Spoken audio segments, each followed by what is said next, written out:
At this point, it's an ongoing theme on this channel where we tend to poke fun at the early 2000s more times than I can remember. Nevertheless, despite all the WTFness we say to ourselves whenever we go down memory lane, one thing for sure, two things for certain. 2000s pop culture, whether you love it or hate it, had us in an unshakable chokehold. A peculiar artist in particular, Tramar Dillard, more famously known as Flo Rida, came onto the scene around 2007 when he released his hit song Low and had all the girls rocking apple-bottom jeans and boots with the fur for the next year or so. This projectiled his career to new heights, and he'd release back-to-back hits and singles like Elevator, Wild Ones, Right Round, and many others. Despite his lack of an actual steady fan base, Flo Rida was able to catapult and capitalize on his many singles. Although his album sales were underwhelming compared to his singles, he was able to sell more than 80 million copies worldwide. After pausing his career, he ventured out into the business side of things, but along with this came talks of shady business practices of his own. It was also discovered that he had become a dad when the mother of his child blasted him all up and through social media,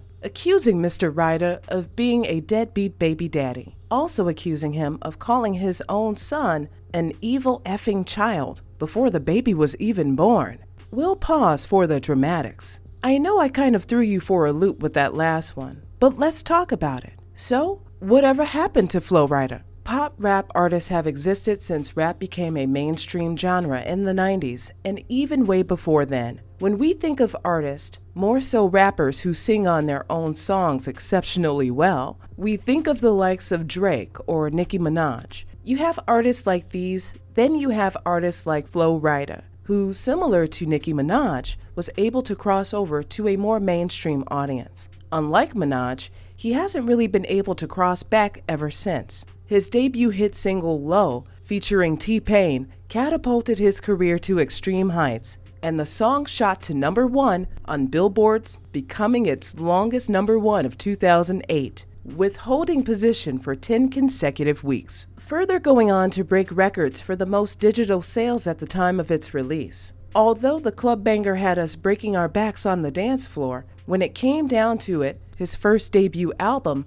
Mail on Sunday, didn't perform nearly as well as the lead single. Many hits soon led one after the other, releasing his second album, Roots, in 2009 that produced the single Right Round featuring Kesha, who got paid dust for her feature on the song. But more on that some other time. In 2012, he dropped another album, Wild Ones, releasing 3 upbeat bops, Whistle, Good Feeling, and Wild Ones. My House followed in 2015, spawning some more top 20 hits. And over the years, Flo Rida had found his signature sound. Despite how you may personally feel about his music, it was popular amongst pop radios. His commercial success was a no-brainer. But over on the hip-hop side of the aisle, rappers and rap heads alike just couldn't take this guy seriously. His music, often centering around EDM beats, was certainly for a specific type of crowd. Around 2010, Flo Rida had established his own label,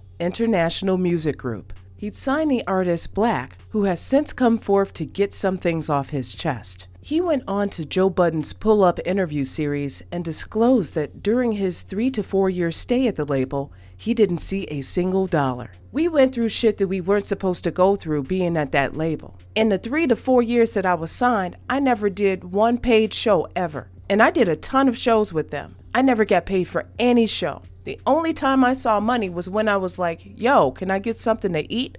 From whoever was at the studio. Flo Rida had put his music on hold for quite some time, opting into other ventures more so on the business side of things. He became a global ambassador for an energy drink company called Celsius Energy, and shots of the drink can be seen throughout his music videos. He later sued the same company for lack of payment, but still endorses them today. Recently, he announced his partnership with Victor G of VG Vodka. This would make him a part of the first Black-owned vodka brand to be distributed nationally in the US. He also has invested in NFTs from the looks of his Instagram page. Capitalizing on your music is great and all, but investing your big bucks elsewhere was a smart move on his end. Aside from his business endeavors, Flo Rida has dated, as far as we know, that is quite the array of people. Rumored to have been with singer Ashanti after he was snapped and caught in 4K sitting right behind her during a birthday trip. I mean, you can't really see his face, but you can put two and two together. Ashanti is pretty great at hiding her relationships and separating her personal life from her public one, so fans were quite surprised when they saw the two linked up, because what an unexpected crossover. The rumors began to fly until Ashanti said, you guys aren't about to get me caught up," and ultimately ended up denying all rumors or any potential love connection between the two. His next boo would be America's Next Top Model alum Eva Marcille, whom he dated back in 2010-2011. Unlike Ashanti, Eva would end up in an actual relationship with Flo Rida, confirming the relationship while walking the red carpet of his album release party. Shortly after, he had begun a relationship with former video vixen and radio host Melissa Ford. The relationship wasn't very sturdy, to say the least. They'd often break up and amend things, and when asked during an interview with The Breakfast Club, she alluded to his lack of social skills as the prime reason for their final breakup. Well, that and his overall intelligence. Sometime in 2017, a woman who goes by the name Alexis Adam claimed she had given birth to Flo Rida's son, Zohar Paxton. Zohar was born with a special disability, and Alexis says that Flo Rida knew of her pregnancy, but hadn't been there for her or the child since her third trimester. Determined to prove that the baby was in fact Flo Rida's, she had taken a paternity test which proved him to be the father. Even after solidifying and ruling out any other possibilities, Alexis claimed Flo Rida still refused to be there for their son. He pressured her into getting an abortion and even went as far as to call their son an evil effing child before the baby was born, allegedly. Not releasing an album since Wild Ones, in current years, Flo Rida has teased the idea of new music over the years, often being snapped in the studio, and was set to be dropping his first album in 10 years back in January of 2021. But that clearly has yet to happen. He has, however, come back with Wait,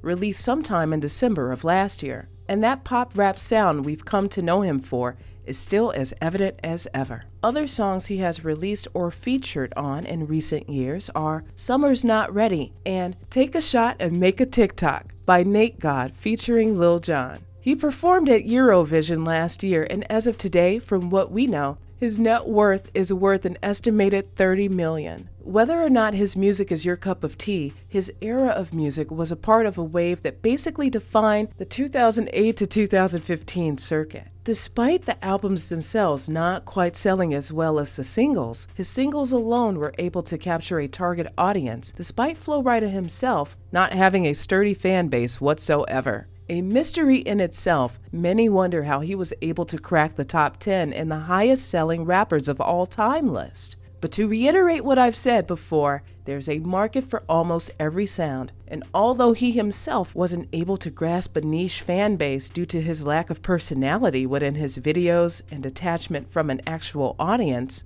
his songs themselves were niche, king of singles. Did any of this surprise you? Let us know what you think in the comment section down below, and stay tuned for more true celebrity stories.